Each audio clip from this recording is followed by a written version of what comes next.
Welcome to Paintbrush and Ivories, the podcast for artists and curious creatives that connects creativity with the heart and soul.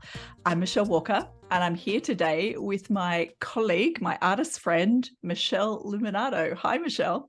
Hello, great to be here. Welcome and thank you for joining us.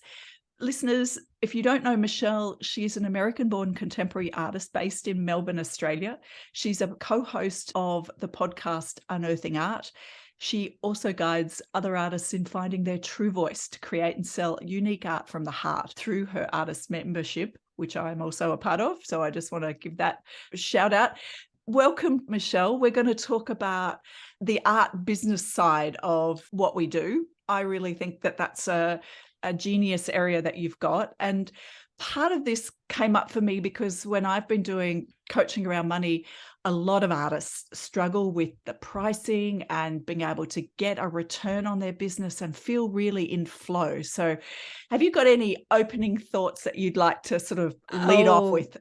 So many thoughts, so many thoughts. I mean, I think that for one, we definitely have to debunk the myth that, is there money in art? Is that a real thing? And I think for me, it's a definite yes, but I'd love to talk about that more because I think there's a lot of things that do block people along the way. And those are the things that I would love to discuss more about today. And I think one of the questions arises when people are making art that they feel that making money is all about how much they put on the price tag that's hanging from Yeah. their artwork. I actually think it's a lot more about the artists themselves and what they think about money, return, income, their artwork, etc. What do you think about that premise? Yeah, I would love to hear more about what you think about it as well, because I think that you have a really unique perspective. I definitely feel like the artist, as a unique individual, brings so much to the actual art itself, and that people who are buying paintings are investing into that vision, which means they're really investing into you as an artist. But I think sometimes we might separate that process, but the more we can integrate it, I think it's much more cohesive in terms of being able to raise your prices, because it's not about just the size and the price. It's about you as an artist, what you put into it, what you believe is possible for yourself, in terms of what you can put into your art and what your art is valued at. I know that's Mm. a big, long run-on sentence, but that's what I think. For me, this is interesting because we can take this conversation in about 5 directions. But one of the links that I want to make is one of the aspects of what you said ties into the episode I just did with Liz Ackley from the UK, a UK-based artist, where we were talking about identity. And I actually think this is the great work of us as artists. Yes, we learn technique. Yes, we, learn to understand some of the business technique sides of things. But one of our biggest jobs, or maybe I'll make it my personal belief, one of my biggest jobs is to understand truly what makes me different and Mhm. what makes my art different. And that is as much about painting technique, but it's also about lots of other things like even my meditation practice. But, like for me, that's the whole person idea Yeah, yeah. coming into it. So let's talk a bit more about the mindset piece, because I know that's something you and I share a passion for. What have been some of the biggest learnings you've had in this area of having a really good, clear, strong mindset that helps you generate a really successful art business? I know this might be something that a lot of people don't want to hear. And I always feel like sometimes I rip the band-aid off for painful things, but I feel like mindset is 80% of the work. Mm. And the doing of it just flows so much better when you can get that right. And I'm speaking from 100% experience. When I was really doubting my abilities or doubting that my personal point of view mattered, there was so much struggle around what came out in the studio and how that really transferred onto a potential collector as well. And really if you have any money blocks, that might have come from upbringing, unbeknownst to me as a kid, you don't even necessarily know that this is even part of your environment. But I grew up in a very average middle America experience. I guess we were average, but in some cases, I think there was times where we were below average because my mom was a single mom at one point and we were on food stamps, for a short time. And those were rough days. And I remember the shift that happened in terms of what was available to us, as kids. And I think that really gave me a limiting belief around some things that has stumped me. And even as an artist, is something that I have to really be aware of. Like, am I actually limiting myself?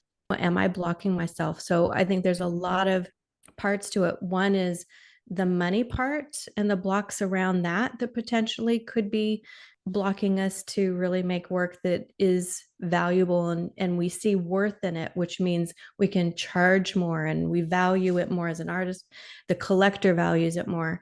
But then there's the whole thing of like, who am I? What am I all about? How comfortable can I be revealing my true self and all of that stuff? So that's what I mean about the mindset part.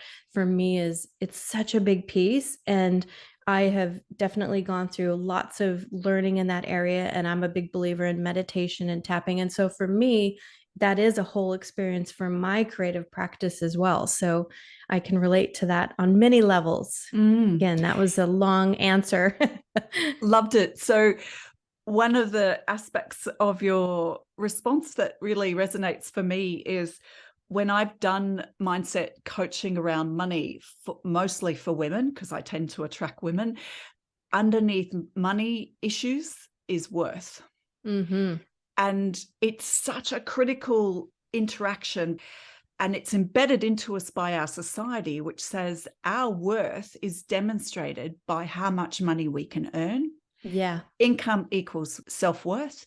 Yeah. And if anyone's had rocky experiences, and I totally resonate with your reference to some of the things that happen in our childhood as being really significant, because that is the goldfish bowl we've been swimming in. We have no idea what color the water is, or no idea what flavor the water is.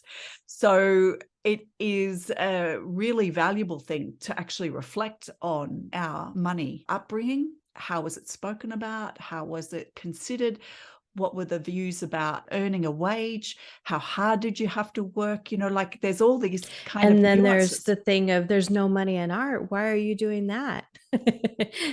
Absolutely. The perfect bit of advice some very kind-hearted relative said to me is, when I was a youngster and I had a passion for nature and I had a passion for art, there's no money in art, so just pursue the science avenues of your interests. And I think that has been a storyline for a lot of people who have perhaps come to their art later in life, where they've pursued a career because they thought they've been responsible. And it's all about, you go to university, you get a degree that pumps you out as a certain thing, an accountant, a physiotherapist, whatever, and that gives you a career. So getting an education equals a career equals stable income.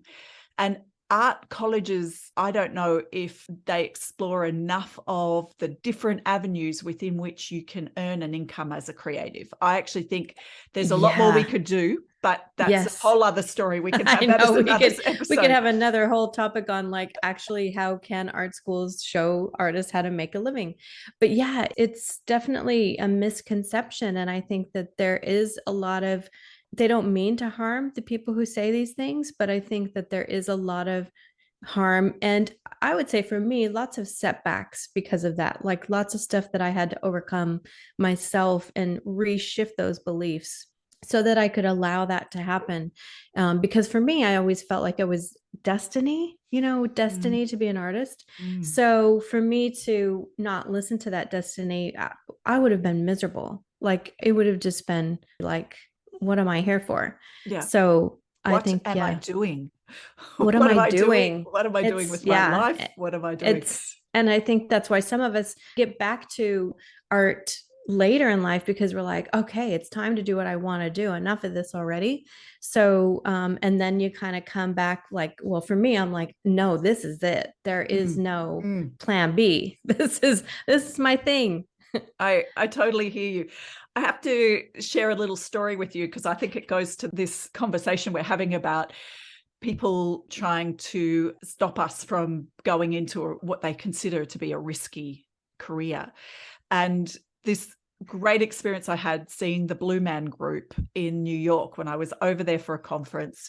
If you listening and you've never heard of the Blue Man Group, please Google them on YouTube and Yes. see them as performers. Michelle They're knows them, awesome. so Love we're them. kind of, yeah. The humor is fantastic. So here I am just down the road from MoMA, from some of the best art galleries that I love from New York, seeing this performance. And their opening scene, their opening skit is three guys. Obviously, they're painted blue. You'll see that if you Google images of them.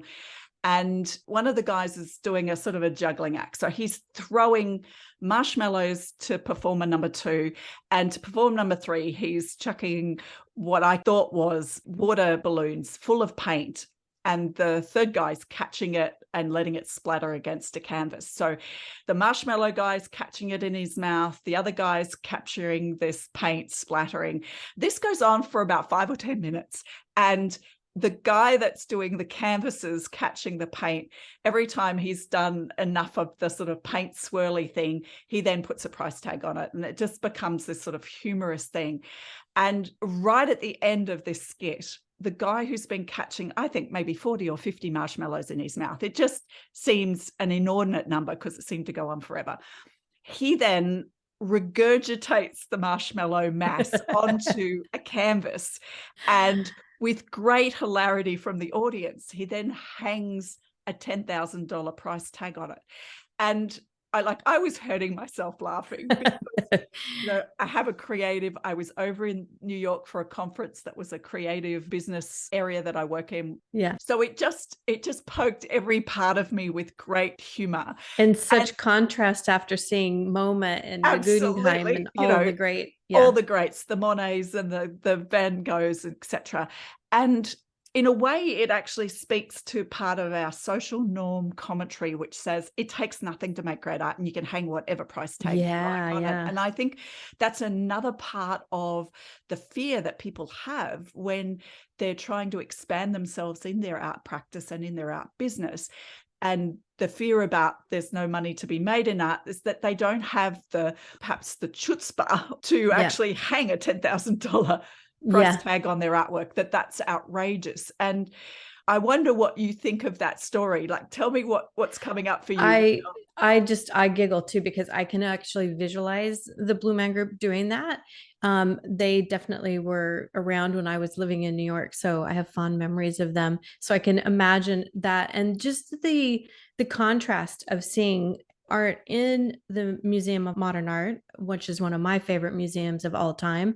And I just think that there is myths around that, like for me, I'm an abstract painter. I always have been. I'm very drawn to basically non-representational work.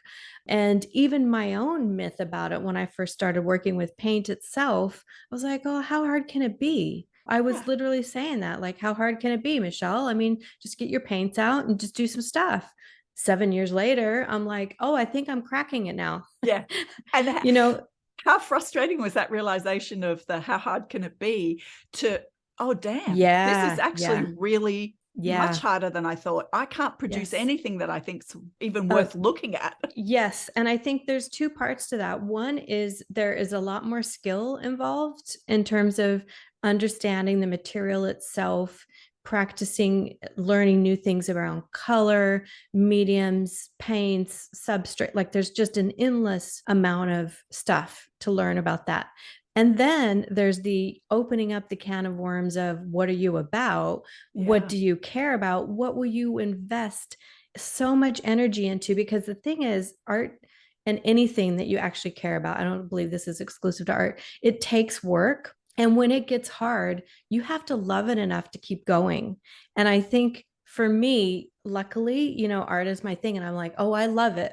But it was frustrating because I had these visions of what I wanted my art to be. And yet I was spitting out complete garbage, Mm, like for real. mm, I've got mm. proof, I've got photos of it. Me It's too. still in my studio in a box. Like, and I still spit out garbage. But I guess the point is that it is a process of really getting in there and being experimental, but exposing yourself as your truer self along the way. And that can take a bit of courage and practice beyond what I had imagined that I would be walking into, if that Yeah. makes sense. Absolutely. And I share your experience of just producing stuff. And initially, I've got to say, some of it I thought was okay.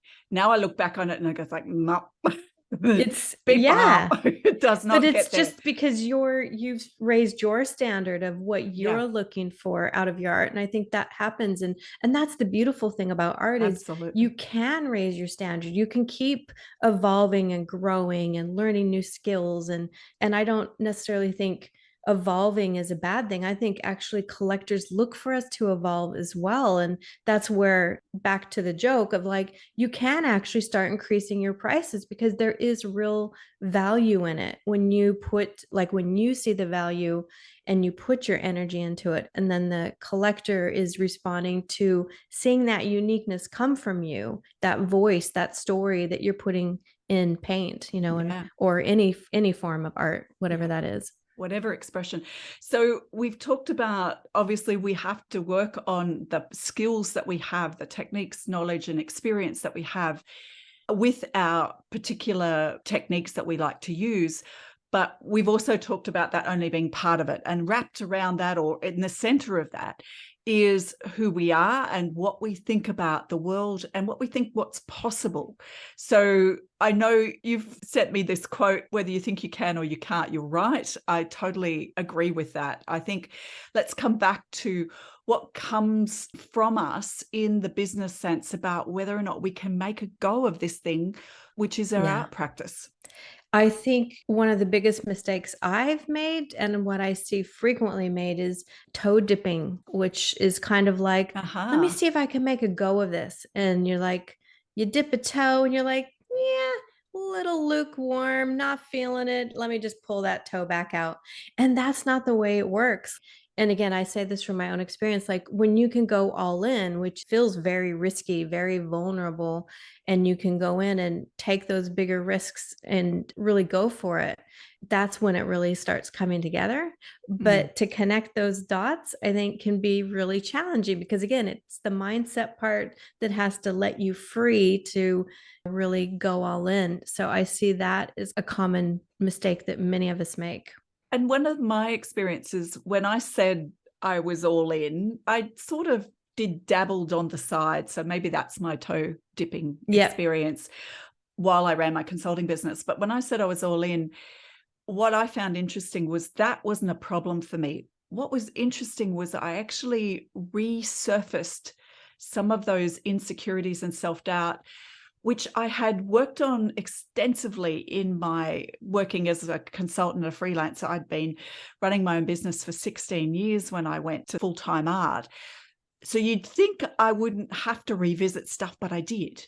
Mm-hmm. And worthiness and value of what I was doing came back up again. And maybe that's appropriate because I was only 6 years part-time painting. So maybe I hadn't really got to a depth of certainty and a depth of experience of my own self as an artist yet. I think that's Yeah. happened in the first 2 years of being full-time art. So I think that that was interesting. So even though I did business coaching, even though I'd specialized in money coaching, it came up for me again.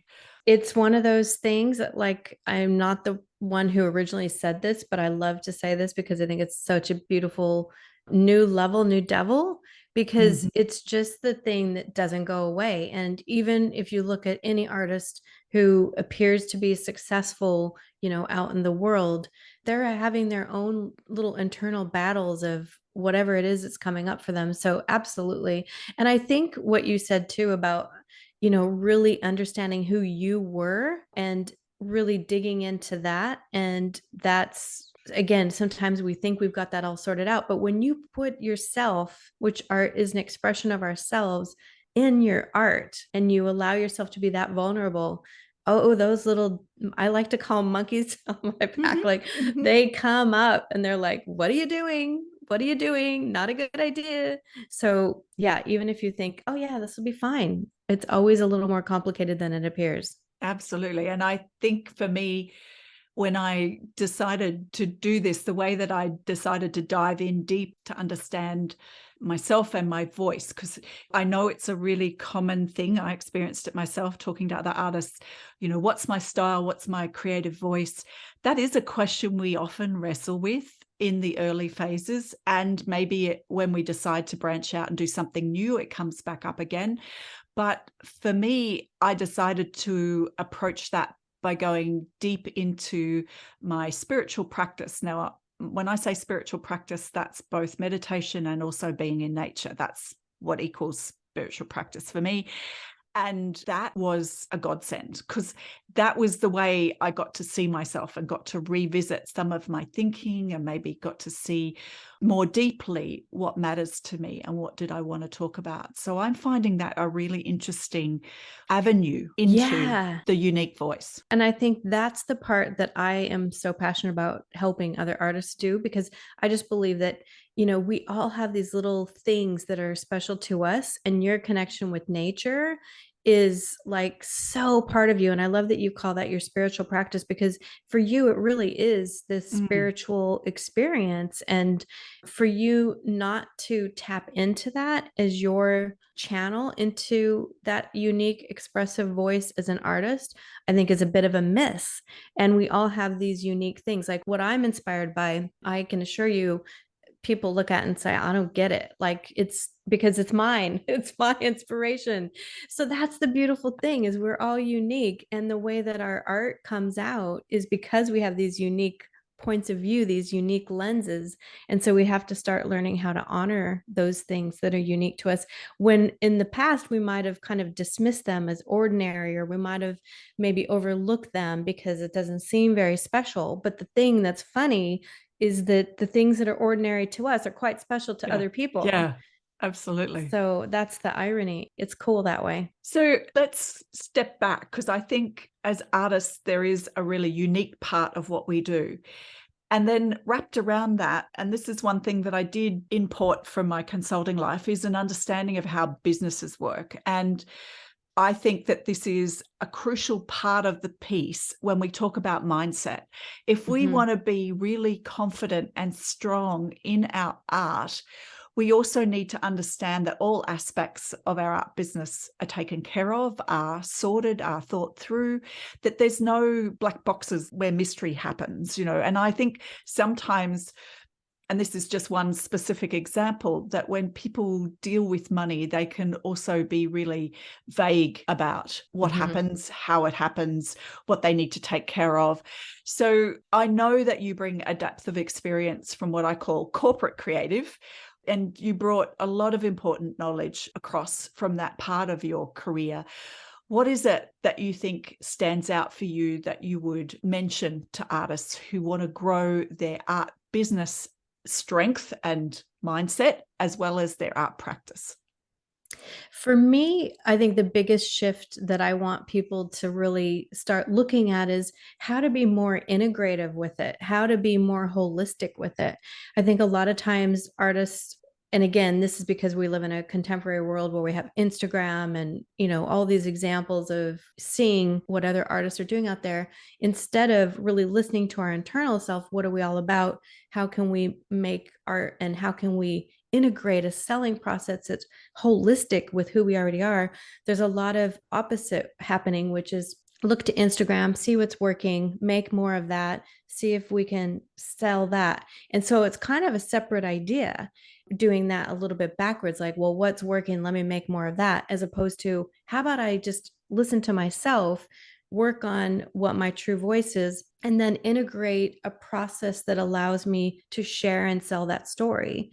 And that's what I really believe in. And that's really what I brought from corporate America, which sounds a little bit opposite. I think a lot of people think, corporate is about like, oh, they just see what's selling and they make more. And but it's not like that. At least that's not my experience. My experience, it's much more grounded in corporate product creation is around being really grounded in their true identity of who they are as a company and what they believe in, and then making products that match the kind of people that they want to serve, who are aligned with their same values, same beliefs, all that stuff. And so that's the perspective that I believe in and that I love sharing, because I feel like for me, it's just a much more peaceful way of doing business and less stressful, less chasing your tail. And instead of being behind the market and always feeling like you're slashing prices because you're one of many selling the same thing, you can actually stand out a little bit more because you're becoming more unique, and people can see that and they value that. And so for me, it's a win-win. So as funny as corporate seems like it would not fit with what I do, it's been a huge area that I'm still grateful for and that I just want to keep sharing more about, because I think that it really is an underlearned, is that a right word? Underserviced area. Underserviced area that we need Absolutely. to work on more. So I'm really happy to talk about that more. I love talking about that. Okay, so I know you've got this great way of opening into some of this knowledge, which is I make the art and I put it on Instagram and say it's for sale. So hands up those who've done that. Yes, we all have. Yeah. And, that's a bit of a rookie mistake to think that when I say that, I mean that with genuine love and affection, because sometimes that does work. Yeah. Sometimes we do put something on Instagram and a friend or a colleague or someone who just follows says, I love that, and it's a match. Mm-hmm. So it's not, don't say never, but yeah, it's not a really solid business approach. So talk to me about, what are your thoughts about that gap for artists and what they can start to think about? the starting point is really figuring out, grounding yourself in like who you are as an artist. What are you all about? And then really work towards figuring out, and this is the part I think as artists we do have challenges with, in terms of we have to go through the process of figuring out what is it that we actually want to make, that we care enough about, that's sustainable, that we can then really lean into and discover what kind of collectors are in alignment with that same vision. And so for me, there's two parts. One is figuring out what you really want to make, that you care about. And that means mediums, could be anything, could be, your landscape, Michelle, and I do abstract. Like there's things that very much are different about who we are as people. And then there's also, the kind of mediums that we work with and all of that. Then you put the side, like there's so many elements to the actual art itself, but also looking at who is going to really resonate with that and matching a collector with that versus put it out there and go, anyone? Yeah. Hello. Yeah. So getting much clearer on what that actually looks like and connecting the dots between what you want to make and actually who wants to collect it as well. That's the short answer. I totally get it. And it's only been a very recent activity for me to get to the stage where I've started to think about, well, who is likely to want to collect my work? And what came up for me was interesting. I actually managed to do that more easily by looking at a colleague of mine who does a totally different medium, but she appeals to the same kind of audience. And I could see her audience more clearly because I was part of her audience. But I could see that there was a lot of things that resonated for people who enjoyed her work that would also resonate with mine. And that thing of holding a mirror up sometimes can be the best way, because looking at your own stuff can be quite difficult. Tricky. Yeah, it can be difficult. It can be. We're so close to it. Yeah, and I found it one step removed became much more easy for me to depict what I saw as my ideal client, someone who is deeply connected to the environment, deeply committed to the environmental movements, regularly goes bushwalking, bird watching, is into photography of nature, so I could kind of start to scribe out the kind of person that I thought would resonate with my work. And luckily I do have a lot of those type of people in my circle, but that's not enough. And I think that's also, as I'm growing my art business, I'm thinking about where else I can connect with those kind of folk. So what about your response to that as an initial take on who my audience might be, or as an exercise for anyone doing this? Yeah, I mean, I think that that kind of exercise is one of those onions that we can peel and peel. The more I learn, the more I sell to them, the more I discover as well from mine. And I think so there's many facets to that where those kind of exercises are good. And it's also good to revisit them and do them in different formats so that you can see it in a different way. And yeah, I guess what I'm saying is I don't see how you can really have a sustainable business without going through these kind of exercises. And I'm a huge believer in doing those on a very deep level because I think it helps us get clarity. And not only does it help us get clarity, but it really helps us also visualize the kind of art that we would want to create. Like there's this synergy that happens, I think, with that experience where it's kind of like this two sparks collide and they make magic. That's really what it's about for me when I think about that. Fantastic. And I wonder if, just thinking through some of your community, how you've worked and guided artists at different levels, Mm-hmm. what would be one of your bits of advice for someone who's fairly new in their art practice and just starting out and trying to figure out, is there any money to make in art? Mm-hmm. I think the biggest first step is really two parts. One is start really internally looking at what you love as opposed to always looking at the outside world of Instagram and what's popular. Really look at who you are and what you're all about. And I think the quicker you can get to that, the faster the result is, even though it looks like it might be easier to look to other artists like, oh, what's happening on Instagram? So that's my first piece of advice there because it'll shorten the curve. It doesn't Mm, sound like it will, but it will. it And the does. I second totally piece agree. is really play with your materials. Go in and make as many messes as possible and try to make them daily. I go into the studio with this approach is I want to make mistakes daily. I want to take risks so that I do fail. And when I say fail, it's just me learning from it and saying, oh, that didn't work out how I wanted, but maybe next time I can do it like this. Or it creates this magical thing that you couldn't even have planned and it works out. So the second part is just be really playful and be really committed to that playfulness and be really open to learning new ways of seeing every day. So that's a little long sentence Mm. of Mm. tips. You've just touched on something which has become a personal mantra for me, and that's make it till you make it. And Yes. I think this idea of just making constantly helps us, one, grow the technique and the muscle memory and all that, intangible knowledge that we have in our hands. But it also allows us through our eyes to see evidence of Yes. improvement, of new ideas, of the fact that we do have creative ability. So that goes back to that mindset and the confidence that we have.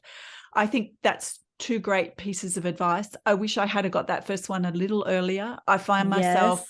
probably there were times in my career past where I can see very strongly who I was learning from at the time. Mm-hmm. And I think, you and I have had a conversation about this where your artwork looks like the principles and the kind of style that your key teacher this year is also presenting. And that doesn't always happen, but it can. And I think in our pursuit of trying to find out what we want to do and how we are, as artists and how we want to express ourselves, the faster you can make 100 things, the better you get there. And that's that shortening of the Yeah. curve that you were talking Yeah. about. I totally believe that. So if, just as a sidebar, if that's a particular thing of interest to you, get into a challenge that's like a 30-day challenge or a 100-day challenge. And I'm just saying 100 days because I know the 100-day project is on at the moment that I'm Yeah. just starting it myself. So are you doing that one this year by chance? No, I have a little bit of a different philosophy on that. I love that it gets people involved and that it gets people to commit. For me, I personally find it distracting. Yeah, I okay. am so dedicated and committed to my studio practice that my challenge is to literally show up and make mistakes. And Yeah. so I give myself just daily assignments and I feel like that's what I do. But whatever gets you in the studio, if a challenge helps, absolutely. I would say just be careful not to jump from one challenge to the next for the next 2 years. Just really get in there and get yourself in tune with who you are. Make it serve you would be my Yes. only advice. Yeah, Don't let it be a exactly. distraction. And it doesn't even matter if you don't go anywhere near the hashtag on Instagram. Yep. Do Yep. not make that a thing. If all you need is the self-motivation, I think that's what's Yes. worked for me, where I've Yes. explored a particular topic, and that's been really valuable. And it's And produced a that resource. commitment. Yeah. Yeah. Yeah. There was a when I first started on Instagram ages ago, I don't even remember what year it was. There was one hashtag called Make Marks Daily. Yeah. And that was when I got involved in the very beginning. So it definitely helped me. I just over the years have not been able to squeeze them in, but That's all that's right. been a good thing. Yeah. And Yeah. each to their own, isn't it? Yes. So what about advice to artists who's more established in their art career? What could they think about in terms of money and business that you would advise? I think the more we paint and the more we sell our work, I think there's a bit of, I call it like the curse of the sale. And I think we can get in this habit of repeating ourselves and kind of going, well, that worked. I'll do that again and again and again. And my advice, and this comes from my corporate experience, not even just my experience as an artist, is that you really want to keep going new because the market evolves and it changes just as quickly as you really want to do anyway. So the more you can really keep experimenting and going new and stay ahead of what I would consider a trend curve or a bell curve, the better off it's going to be for your long-term selling. I think it can be really challenging when, there may be marketing partners or galleries that might say, oh, that worked, let's do that again. So there's a fine line, I think, that you want to pay attention to. And I always look at it as something that I saw corporate do, which is you might have things that you're like, well, that's kind of an evolution, but it's maybe not a big evolution. So it feels a little safer, but then take some risks, do some things that are statements, keep leading the way and show your gallery the new way as well, because the new way can be valuable and sometimes even more valuable than the old way. Yep. So that's my tip for that. And I think that for me, when I went through art college, which was interesting, was my major area was sculpture. And a couple of lecturers who were really trying to push me into what they saw was the new leading edge. And that was all video installation work. And flatlined. Could not care less about video installation, could not care less about digital, could not care a toot about that. So when we take risks, I think it's important that it's something that you go, oh yeah, hell but yeah. You got to care about it. I know. You have to care about it. If you don't care about the risk, it doesn't matter because you're not going to keep making it. Even if it sells, you're going to be like, I don't care about it. Yep. It's just, yeah, and definitely. Back to your initial advice, which is make sure it's an internal driver, not what you're seeing from the external world. That I think is really important. But it can be a trap. Like some people can go, oh, and I'm on a couple of beautiful email lists that send me information about art trends and what's selling and what's happening in the market, internationally, about prices that artists are achieving. And sometimes you'll hear a thing, oh, there's a resurgence of abstract, and I go, oh, goody. And when there's not that, I go, doesn't matter. I'm doing it anyway. There's a million markets in the world. Honestly, there's so many little pockets of art. So don't be confused by what you see as popular or, think that that's the only way, because there's a lot of stuff happening out there. Lots of opportunity. Let it go. Yeah, I totally agree. And that's also part of the mindset, isn't it? That the confidence that what we're focused on, while we're open to receiving feedback from potential clients or previous customers, it's got to come from within. It really is an inside out job. So I know I would love to chat for another. I know we could easily chat for hours. And I think one of the things that is pivotal for me, and I want to sort of share this as part of our wrap up, there's a business coach who I really enjoy, Marie Forleo, who you may or may not know. She runs Marie TV. she's just a dynamic, energetic thing. But one of the aspects of her coaching, which really resonates with me and I want to share with listeners, is it's actually really important for us to embrace our artistry and our sharing of our work. And the way that she says it is, today I embrace the fact that modern marketing is empathy in action. I'm willing to release the fear and resistance that's been holding me back. And I refuse to keep stealing from those who need my work most. I will stand in the fullness of my gifts, confident that marketing is the key to serving my customers, making an impact, and creating financial freedom for myself and those I love. So that's a really interesting twist, isn't it? I love it. Love Marie. I've been following her for years as well. And I think definitely is stealing, like when you're literally keeping the gifts and you're not really sharing them and really listening to that calling, it is stealing. And it's hard quite to a wrap your confronting head word. around. Yeah. It does. Yeah. But if you think about it, honestly, the different things that I've done over the past few years, if I didn't really honor the gift that I have to share with the world and the gift that you have, Michele, like we really are robbing the people who we can help, whether that's through our art or practice, sharing, teaching, whatever that is. There's people who will benefit from that.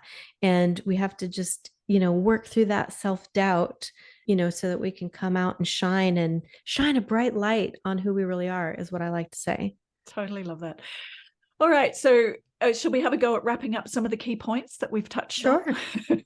So you can lead that one. I will, this is my facilitator hat. So what I heard you say was ... No. So one of the things we talked early on was that the life of an artist and the work of an artist, there's a big chunk of it that is mindset in terms of being successful. Yes, we need to know skills and techniques and mediums and all of that, but we actually need to be confident in our art. We need to have done enough work to build that confidence in ourselves and be open to the fact that you might have brought some thinking from your past that does not serve you and your future. Yes, 100%. The other things that we talked about, which I think are interesting, is you talked from your corporate creative, is that inside out is very strong, even for corporates, even though as a sort of a solo artist, we might project onto corporates that they're following trends or that they're, doing that stuff. Actually, they're not, and they're doing exactly what we need to do. So that's really confident building, I think. Yeah. And that's the thing. I think that one last thought on that is that it isn't always what it looks like it is. There's a little more behind the scenes happening in lots of areas. A lot more. Yes. Okay. Yes. And then there was Michele Luminato advice for those just starting out is look inside, do the excavation of yourself and what matters to you, and try and tone down the volume of what's coming from the outside in. That was one bit. And the other bit was get in there, get in the studio and make mistakes. And I think that that's great advice. And if you're more of an established artist, take risks. That was the sort of take home that I heard. So you can see the theme, take risks forever. Yeah, there's no stopping, and there's no stopping learning about who we are, really. Yeah. I think both of those bits of advice for both those places in our art career are actually relevant to all of us. So I would love to now just ask you, you've got ways for people to connect with you, obviously Instagram. So you've got your own Instagram practice, which is Michele Luminato. Is that correct? Yes. And the other way they can connect with you is through your membership group Instagram account. Tell me what that is. It's Origin Art, and it has 2 underscore lines at the end of it.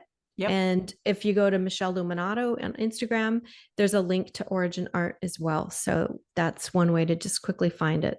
And you can find where there's opportunities that you're going to have coming up. So tell me, is there something that people can jump onto when this podcast comes out? Yes, I am a huge fan of teaching people how to have constant breakthroughs in their art practice and their art business. And so I am running for the second time the Artist Breakthrough Blueprint, and that's going to be happening the week of March 20th.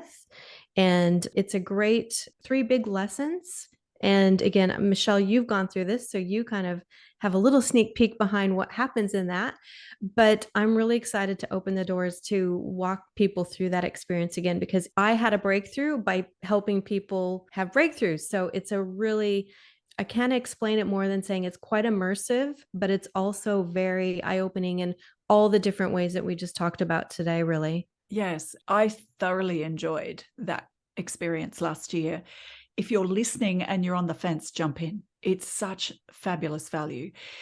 And it's Michelle's free. It's free as it's well. like the value you get just in episode number 1 without having to do all 3. But I was away on a camping holiday and I just said to my husband, there's something happening online. I just need to take an hour out several times this week.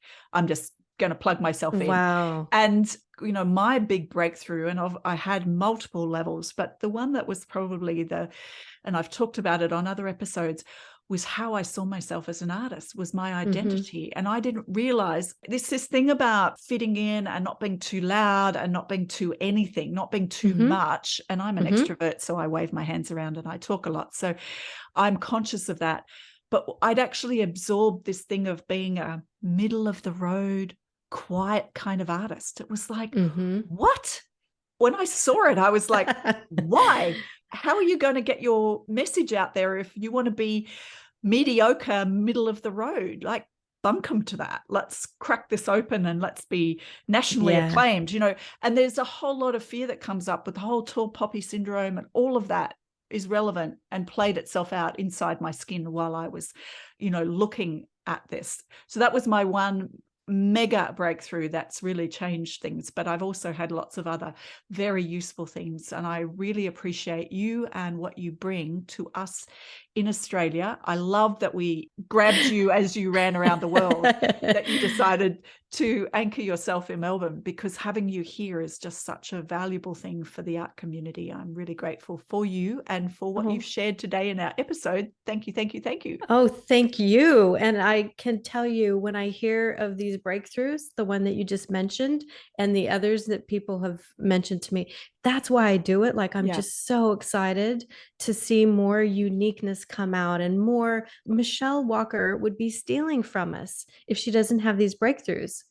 Marie Forleo actually does what you do and kind of rips off the Band-Aid. She just does. tells it how it is. She does. She's so I like, thank you here's for how it's doing gonna that. go down. Yeah, this is how it is, people. Yeah. So, and I really want to say, I value people like you who's willing to get in there and do the work, instead of, you know, putting the blindfolds on and going, I don't want to look at this. This could be, you know, a little uncomfortable. And the way I do it, hopefully it's not too painful. It's fun. We have a good time doing it. Not It's super painful fun. at all. It's not painful, not at but all. it is kind of exposing things for the way it is, but it gives you a place to go as well. Absolutely. So I think if you're someone who really does want to get in there and do the work and look at things and have fun along the way, that's a great place for you to be. And join us on the week of March 20th. We'd love to see you in there and find out what your breakthroughs are. Absolutely. And this is part of us growing ourselves as artists and art business owners. So I think what you're gifting to us in the community is a fabulous value. Well, thank you so much for joining me today, Michele. Thank you for saying yes. And anyone who hasn't connected with Michele, please jump on and find her on Instagram in her various handles with Origin Art and also Michele Luminato. And please have a look at the Artist Breakthrough Blueprint, which she's running. It really is enormous value. So thank you, everyone listening. Thank you for your time, for jumping on and spending time with us today. We've really enjoyed sharing our thoughts with you. Thanks, Michele. Thank you. My pleasure. Bye for now. Bye.